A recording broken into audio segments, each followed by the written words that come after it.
मसीह में आप सबों को नमस्कार। धरती पर स्वर्ग दैनिक भक्ति में आपका स्वागत है। आज का दिन बुधवार 1 जुलाई 15। मसीह के लिए जिए। व्यवस्था विवरण अध्याय 30 वचन 19। मैं आज के दिन आकाश और पृथ्वी को तुम्हारे विरोध गवाह बनाता हूँ कि मैंने तुम्हारे आगे जीवन और मरण, आशीष और श्राप को रखा है। इसलिए तुम जीवन ही को अपनाओ कि तुम और तुम्हारा वंश दोनों जीवित रहें। ऐसे मसीही भी हैं जो रैप्चर यानी बादलों पर उठा लिए जाने को लेकर चिंतित रहते हैं और अपनी अनंत सुरक्षा के बारे में अनिश्चित रहते हैं। प्रभु नहीं चाहते कि हम ऐसे किसी भय या चिंता में जिएं। सच्चाई यह है कि नए जन्म लेने वाले व्यक्ति के लिए अनंत सुरक्षा वास्तविक है, जो अंत तक परमेश्वर की धार्मिकता में जीवन व्यतीत करता है। उदाहरण के लिए, यदि कोई व्यक्ति जिसने नया जन्म पाया है बाद में राजा यीशु का अनुसरण करने के बारे में अपना मन बदल लेता है, तो ऐसा व्यक्ति संकट में है, क्योंकि परमेश्वर के साथ उसकी अनंत सुरक्षा खतरे में पड़ जाती है। जब आप नया जन्म पाते हैं तो आप परमेश्वर की उपस्थिति में जन्म लेते हैं। आप परमेश्वर की उपस्थिति में जीते हैं। परमेश्वर आपके रक्षक हैं। पवित्र शास्त्र के अनुसार वह आपकी रक्षा करते हैं और कोई भी आपको उनके हाथ से छीनने में समर्थ नहीं है। फिर भी जीवन चुनावों से भरा है। निरंतर उनके लिए जीने का चुनाव आपको ही करना है। जब परमेश्वर हमारा मार्गदर्शन करते हैं तो वे हमारे सामने चुनाव प्रस्तुत करते हैं और फिर वह हमें यह भी बताते हैं कि क्या चुनना है।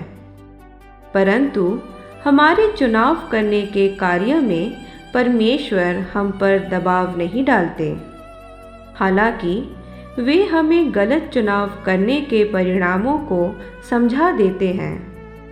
इसलिए आपको जो करना चाहिए वह यह है कि उनके वचन के अनुसार जिएं। यह अब तक की सबसे सरल बात है। जब आप नया जन्म पाते हैं तो मसीह में अपने नए स्वभाव के साथ मसीह के लिए जीना सबसे स्वाभाविक बात होती है। सही तरीके से जीना आपके लिए इतना स्वाभाविक हो जाता है कि गलत काम करने के लिए आपको प्रलोभित करना पड़ता है। यह भी वह जगह है जहां पवित्र आत्मा की सेवकाई काम आती है। पवित्र आत्मा आपको मसीही जीवन जीने में मदद करता है और उनके आपके जीवन में होने से आपको कभी भी अपना मार्ग भटकने की चिंता नहीं करनी पड़ेगी। इसके अलावा बाइबल कहती है, अब जो तुम्हें ठोकर खाने से बचा सकता है और अपनी महिमा की उपस्थिति के सामने अत्यधिक आनंद के साथ निर्दोष खड़ा कर सकता है। यहूदा अध्याय 1 वचन 24। जैसे जैसे आप प्रभु के लिए जीते हैं, पूर्ण दृढ़ विश्वास के साथ जोश से उनकी सेवा करते हैं, वह आपके जीवन में अपने उद्देश्य और सेवकाई को पूरा करेंगे। महिमा हो। अब इस भविष्यवाणी की घोषणा को मेरे पीछे दोहराएं। मैं मसीह यीशु में अपनी सेवकाई और बुलाहट को पूरा करते हुए उद्देश्यपूर्ण ढंग से जीता हूँ। मैं किसी भी चीज को प्रभु और उनके अनंत साम्राज्य से मेरा ध्यान भटकाने की अनुमति देने से इनकार करता हूँ। मैं व्यवसाय में आलसी नहीं हूँ। मैं आत्मा में उत्साही हूँ। प्रभु की सेवा कर रहा हूँ ताकि मैं आनंद के साथ अपनी दौड़ को पूरा कर सकूं और उस सेवकाई को जो मैंने प्रभु यीशु से परमेश्वर के अनुग्रह के सुसमाचार की गवाही देने के लिए प्राप्त की है। हालेलुया। आगे के अध्ययन के लिए आप पढ़ सकते हैं 2 कुरिन्थियों अध्याय 5 वचन 15।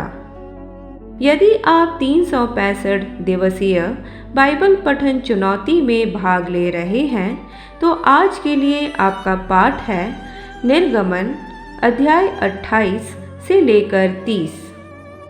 प्रिय संत, आप महिमा में प्रकाश में चमकने के लिए बनाए गए थे।